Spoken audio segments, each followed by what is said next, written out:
Welcome to the Bloomfield Township Board of Trustees meeting for Monday, January the 12th, 2026. Happy New Year, everybody out there listening and our full audience tonight. Please stand for the Pledge of Allegiance. I pledge allegiance to the flag of the United States of America and to the republic for which it stands, one nation, under God, indivisible, with liberty and justice for all. Thank you and welcome. Looks like we have a nice crowd tonight. Thank you for joining us. Tonight, we offer public comment as item number one. If you're here to make a comment on any issue within the township, you can come up to the podium to my right, your left, and we'll give you 3 minutes. I'm looking around the room. I don't see any takers, so we'll close public comment and move to consider the consent agenda.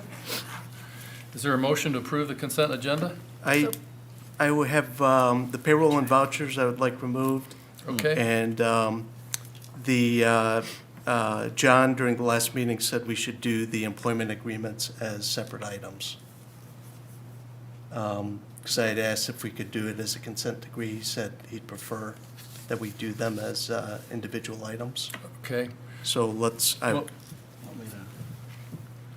think that was referring to the labor agreements. Yeah. You're talking about the employment agreements for the police officers? For the village police Yeah, officers, yeah, right? for the village That's a police. non-union. Yeah, that's not union.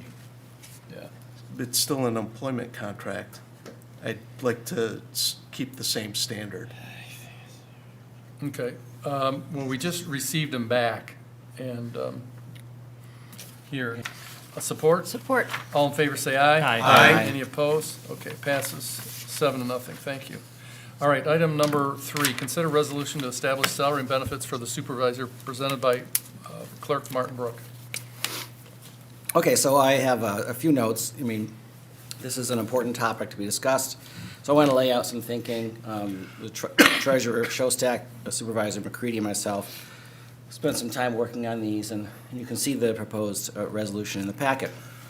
But, it's quick to note, over the past months, the township has worked on implementing a recent compensation study to make us competitive in our wage and benefit structure. This effort was led by Township Treasurer Shostak and key staff. But of course, collective bargaining agreements are a team effort. Nearly every employee in the township is covered by a union. Each contract passed with very wide margins.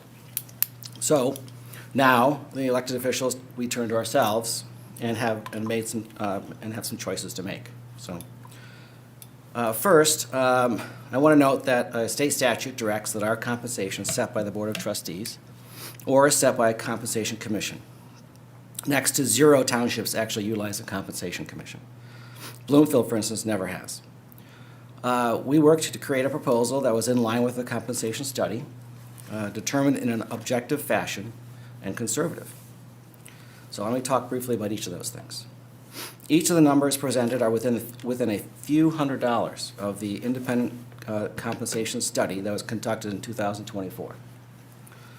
In the past, item 2, in the past, our pay was tied to increases we negotiated with department heads. Some have criticized this approach. Therefore, we looked to a new measure that was reasonable and independent. We settled upon the inflation rate multiplier. This is a rate determined by the state and used by townships and cities to set tax rates, millages. We propose increases set to the amount of the inflation determined by the state and the inflation rate multiplier, which this year is a 2.7% raise. And by the way, that inflation rate multiplier is always capped at 5%. It can never go higher than 5%. It could be much, much lower. And historically, it has been much, much lower. And by the way, this is in line also with the general union raises, and in fact, much smaller than many who needed to be adjusted for competitive compensation reasons. We also expanded the scope of benefits to which we are not entitled. So effective in 2020, after decades of providing vehicles, the elected officials decided no longer to provide themselves a vehicle and did not take the $8,000 car allowance provided to department heads. This remains the same in these proposals. No vehicle, no car allowance. In my case, for instance, this means for the past 5 years, I've foregone $40,000 in what otherwise would have been compensation that my predecessor was receiving. Also, we decided that elected officials should not get longevity and should not get retention bonuses. Our predecessors received these payments. As of this resolution, elected officials will not. I am told, all told, we have constrained benefits in the ways discussed, created an independent factor for annual raises, kept our salaries in line with an independent compensation study. And for these reasons, I recommend the adoption of the compensation resolutions. And there are 3 of them. The first one is I move, and then we could discuss, I'm sure, that to adopt the resolution to establish the salary and benefits for the supervisor. Quick question. So the total comp package went down for everyone? The compensation went up in line with the independent compensation study. The benefits went down in relationship to the prior standard, which was to attach it to department heads. Correct. And the question I'm asking, with the 2.7% increase, is that offset by the $8,000 car allowance? No, I don't. I'd have to do the math for sure, but It'd be lower. 2.7% of Say 150 would could be, be, is probably a little lower than the Low- car lower. allowance. yeah, it'd be lower. And again, So the the- car allowance is a bigger reduction than the 2.7% of an Yeah, increase. the increase in 2.7% increase On like is less 150,000. than the reduction in the car allowance, so Right. the overall net is less. Based, yeah. Okay. And none of our elected officials that are currently here did receive a car allowance and has never Right. received a car. Okay. Yeah. We can come in and take a fleet vehicle if we're going somewhere. That's what some will do. I used one today. For like overnight or when you're doing clerk duties, Well, I had to go to Lansing one day. I went and got a fleet vehicle, drove it to Lansing and back. which makes sense. Okay. Yeah. And I wanted the residents to hear that the overall compensation package as a dollar value was going down. I thought it Right. would be, And in the MAG study, if you look at the MAG study, some of the salaries were much higher recommended than where we're going, like $20,000 to $60,000, and $50,000 more, and that's just way too much. Even though if you look around at surrounding communities, we're still at or below some of our peer groups here. okay. And in those other communities, they either get a car or a car allowance. So I think we're being conservative but yet competitive. Martin, can you remind us what the supervisor's salary currently is? Like, how much of an increase is that? I don't have that number right in front of me. I think going on April 1st, it'd be about a 7.4% increase. And there hasn't been an increase in the supervisor position in 2 years. I thought they were getting increases when, because you passed on it last year. Yeah, I just came in and I had to study the MAG study and do comparisons. And I think it was better to get the employees taken care of before we did anything further for the executive offices. I just have a couple comments. When you guys presented it to us, I did a bunch of research on some of our competitors and our peer groups in municipalities around. And it seems that our benefits package that we offer to our executive group here is actually lower than a lot of our peers. When you look at some of the other cities, what they offer for their city managers or their department heads, you guys have foregone a lot of those benefits. So I think this is a very modest ask and very conservative, and it continues to show that you guys have continued to put forth the residents first and our labor first, more than taking care of yourselves. So I am very in favor of this, and I think this is a very reasonable ask from you guys.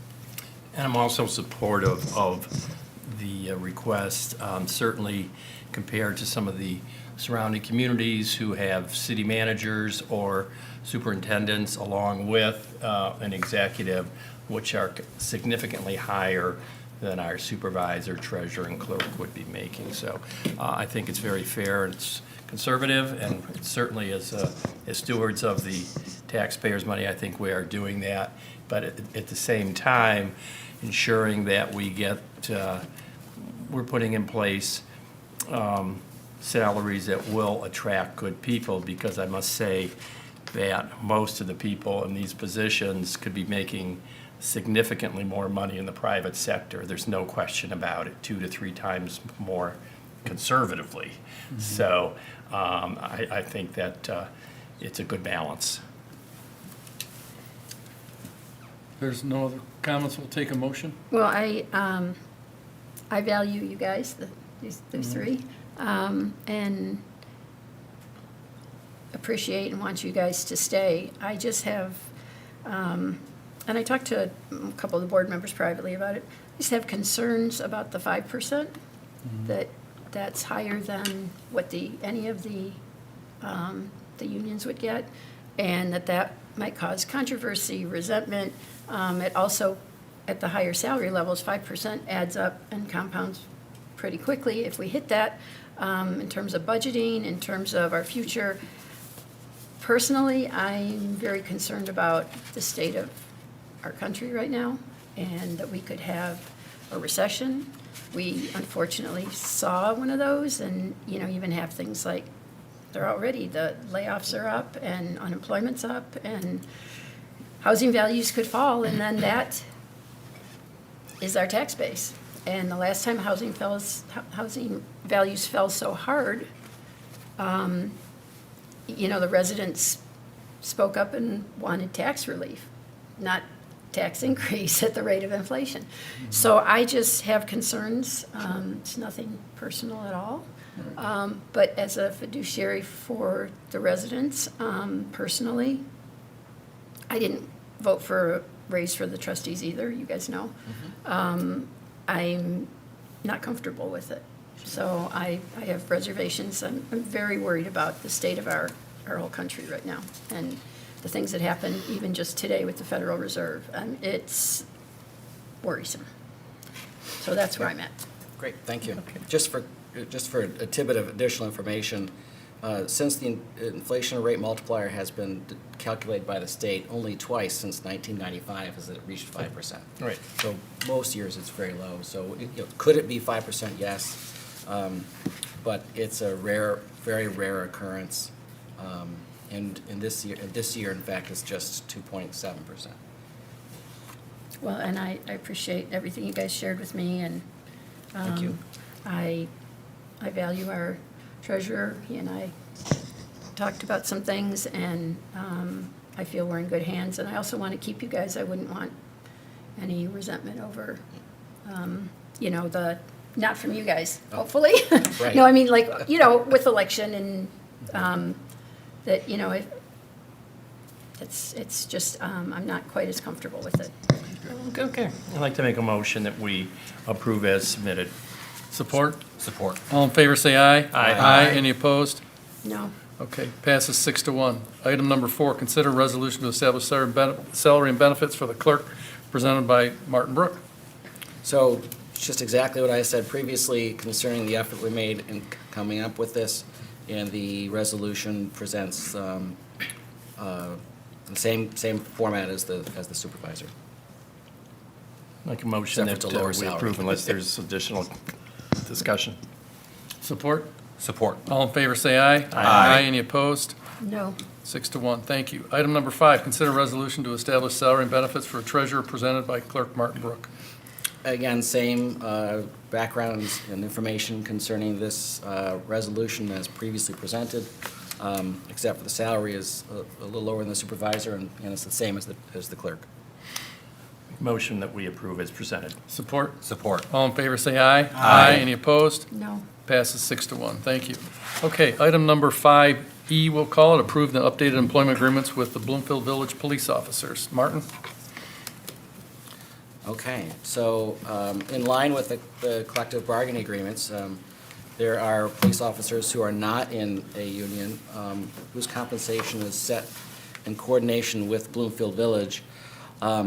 They also pay for these costs, and however, they are formerly employees of the township. So these contracts have been discussed with the officers and have been approved by the village council and signed by the officer and the village manager.